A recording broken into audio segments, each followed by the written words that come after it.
Hello दोस्तों, आज मैं आपको बताने जा रहा हूँ कि 10th क्लास का मैथ का फर्स्ट टर्म का सिलेबस और सेकंड टर्म का सिलेबस क्या क्या है हिंदी मीडियम में। जहाँ दोस्तों ठीक है, यहाँ पे देख सकते हैं वार्षिक जो पाठ्यक्रम में 2024-2025 का अध्याय पहला दोस्तों, जिसका नाम है वास्तविक संख्या है। ठीक है, अध्याय पहला है वास्तविक संख्या। इसमें आपको क्या क्या टॉपिक कवर करना है, √2, √3, √5 अपरिमेय संख्या, इसको सिद्ध करना है। ठीक है दोस्तों, ये टॉपिक बहुत ही अच्छी तरीके से क्या करना है, आपको कवर करना है। ठीक है, फिर उसके बाद आते हैं अध्याय दूसरा। अध्याय दूसरे का नाम है बहुपद।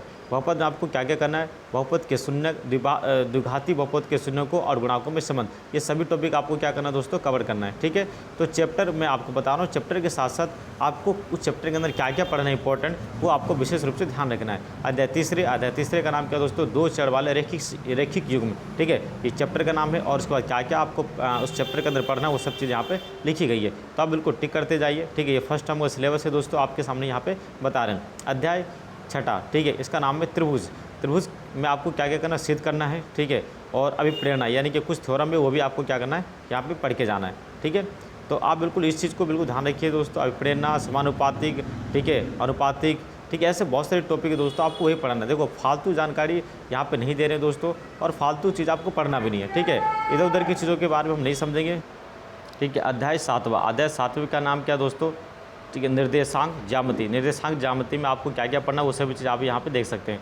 फिर उसके बाद आता है अध्याय 8वां, त्रिकोणमिति परिचय। मैं चाहूँगा दोस्तों आप इस चैप्टर को 2 बार रिवाज करिए, अच्छी तरीके से रिवाज कर लीजिएगा, क्योंकि इस पर क्वेश्चन तो है हमेशा बन के आते हैं, और वो भी 5-5 नंबर के यहाँ पे क्वेश्चन बनते हैं। उसके बाद आता है अध्याय 9वां। अध्याय 9वें का नाम है त्रिकोणमिति के कुछ अनुप्रयोग। ठीक है, तो 8वां 9वां चैप्टर दोस्तों बहुत ही ज़्यादा इंपॉर्टेंट है, और मैं कहूँगा इसको 2-3 बार आपको रिवाज करिए। ठीक है, उसके बाद आता है अध्याय 12 और 12वां, जिसका नाम है वृत्तों से संबंधित क्षेत्रफल। तो इस टॉपिक को भी कवर करिए। जितने भी टॉपिक आपको बताए जा रहे हैं, चैप्टर के नाम बताए जा रहे हैं, ये सभी के सभी 5-5 नंबर के हैं। ठीक है, फिर उसके बाद आता है अध्याय 14वां, जिसका नाम है सांख्यिकी। ठीक है, सांख्यिकी में आपको माध्यक निकालना है। ठीक है, माध्यक और बहुलक आपको निकालना है। ठीक है, तो ये भी आपको बिल्कुल अच्छी तरीके से रिवाज करना है। लास्ट के जितने भी 2-4 चैप्टर जो बताए दोस्तों, सीधा 5-5 नंबर के। ठीक है, तो फर्स्ट टर्म का सिलेबस यहाँ पे खत्म होता है। चलिए अब मैं आपको बताता हूँ सेकंड टर्म का सिलेबस। ठीक है, तो सेकंड टर्म के सिलेबस में क्या है, अध्याय 4, जिसका नाम है द्विघातीय समीकरण।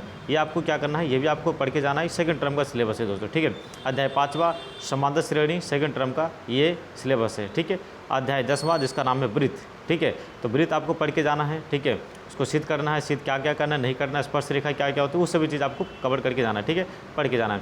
अध्याय 13, इसका नाम है पृष्ठीय क्षेत्रफल और आयतन। क्या दोस्तों, पृष्ठीय क्षेत्रफल और आयतन, ये भी आपको पढ़ के जाना है। उसके बाद आता है अध्याय 15वां, जिसका नाम है प्रायिकता। प्रायिकता से प्रश्न पूछे जाते हैं, बहुत ही आसान चैप्टर है, अगर आपको समझ में आ जाता है तो। ठीक है, तो इसी तरीके से दोस्तों, ठीक है, उम्मीद है कि आपको ये पूरा जो सिलेबस जो मैंने आपको बताया, ये कुछ आपके काम आई होगी। अगर आपको किसी भी सब्जेक्ट का, किसी भी क्लास का अगर आपको सिलेबस चाहिए, तो वीडियो को नीचे दिए कमेंट सेक्शन में जाइए और उस सब्जेक्ट का और नाम लिख दीजिए, और उसी सब्जेक्ट का मैं क्या करता हूँ दोस्तों, सिलेबस बना के आपको दे देंगे। ठीक है, मिलते हैं अगले वीडियो में, तब तक के लिए अपना ख्याल रखिएगा। ओके, नमस्ते, बाय।